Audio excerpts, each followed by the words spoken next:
You ever notice how a single moment, just one choice in the middle of a storm, can reroute a whole life? I learned that the hard way one night outside Maple Hollow, rain beating down so hard the world outside my windshield looked like it was crying with me. I wasn't planning to stop, let alone change anybody's life, not mine, not a stranger's. But you know how sometimes the universe calls your bluff? That night it called mine. I was driving home late from the bakery, dead tired, thinking about the bills waiting on the counter and my daughter Mia, probably asleep, clutching her bear, warm milk half finished on the nightstand.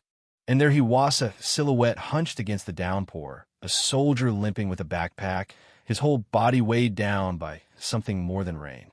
My hands tightened on the wheel, brain screaming all the usual warnings didn't stop. Not for a stranger, not at night. But then my dad's old voice cut through. If nobody else stops, maybe it's 'cause you're supposed to.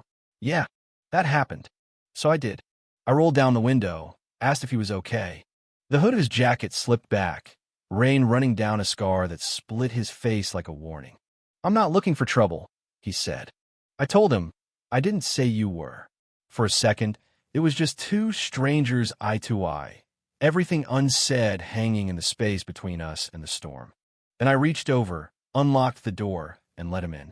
He smelled of wet canvas and something metallic, jacket ripped, army patch half faded. I asked, "You in the service?" He gave this lopsided grin like he hadn't used it in years and said, "Is there any other kind?" He told me he was heading to Wilton, 20 miles away, on foot, discharged with no thingio wallet, no ID, just a stack of promises coming in the mail. The VA?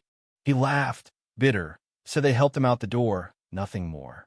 I offered him a ride to the base, but he couldn't even get past the gate.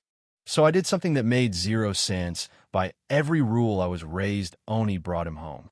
Didn't ask his story, didn't need one. Just made tea, handed him a blanket, pointed to the couch. Mia peeked from the hallway, bear in hand, but I sent her back to bed. I'm not reckless, just sometimes kindness is all you got left to give. By morning, he was getting no note, no sound, just a folded towel on the counter and a purple heart medal beside the sink, old and worn, ribbon frayed. That medal sat in my drawer for weeks, next to overdue bills and Mia's crayon rainbows. I didn't tell anyone, not my best friend Nora, not my mama, not even Mia, who'd have said he was one of the tired angels she believed in. It wasn't charity. It was something else, something I couldn't name, and I carried it around like a pebble in my shoe. Days got harder. Foreclosure notice came 30 days, and the house my father built, with the garden Mia planted, would be auctioned off. I worked double shifts, sold the last of my mother's jewelry, skipped meals so Mia didn't have to, but it was never enough.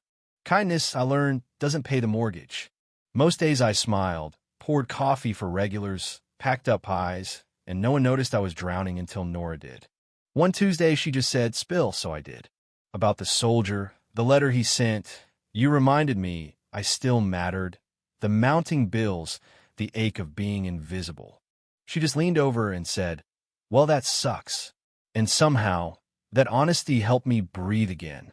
Saturday came and I found myself at the VFW hall, hands shaking as I set out honey oat loaves I could barely afford to make.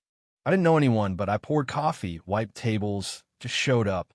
Near the back sat a man sharp, military posture who said, "You're Grace Bennett, right?" Turns out he'd served with the man I'd helped. He handed me a photo. 6 men, dust-streaked. Logan, his name, was Logan, grinning with half his face bandaged. He met someone in Pennsylvania who reminded him who he used to be. I pinned that photo above my kitchen sink, right where I'd see it every night. 3 weeks later, after the bank turned down my last plea, I was ready to let go. Then came a knock 7:0, 3 p.m. I opened the door, and there he was, Logan, upright, shaven, dressed in formal uniform. 2 men in dress blues behind him, 2 black SUVs at the curb. I couldn't speak. He handed me an envelope and said, "This is long overdue, but it's only the beginning." Captain Marks, one of the soldiers, explained in behalf of the Army and the 5th Special Recon Unit, I was being honored as a civilian contributor to veteran resilience. A second document, mortgage debt forgiven, home saved. Why? because what you did wasn't just for Mio reminded us all that kindness still matters. They gave me a challenge coin. She didn't ask. She just acted, the kind usually reserved for valor in combat. I could barely thank them, tears streaming. That night, with the house safe and Mia sleeping soundly, I sat with that coin and realized kindness had come back, multiplied. But peace, like rain, never lasts long. A county clerk cahied in old debt had surfaced, some third-party company claiming the backyard, the garden, even Mia's sunflower patch. I panicked, reached out to Logan, and 3 days later a man with a federal badge walked into county records. Fraud, he said. The claim vanished. The land was truly mine again. When it was over, I drove to the top of the hill where my father taught me how to roll start the old truck and cried, ugly and grateful, alone. I kept the Purple Heart, the letters, the coin, in a small wooden box, reminders, not trophies. Spring came, lilacs blooming, Mia chasing chickens barefoot, the air light for the first time in years. People started seeing men at the hero, just someone who showed up, who didn't look away.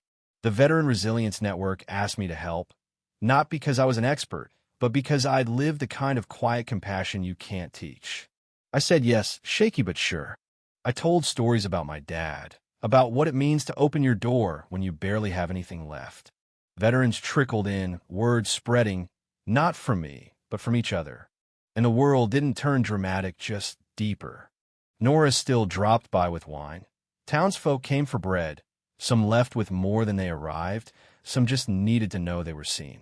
Logan visited, always with someone who needed a place to start again.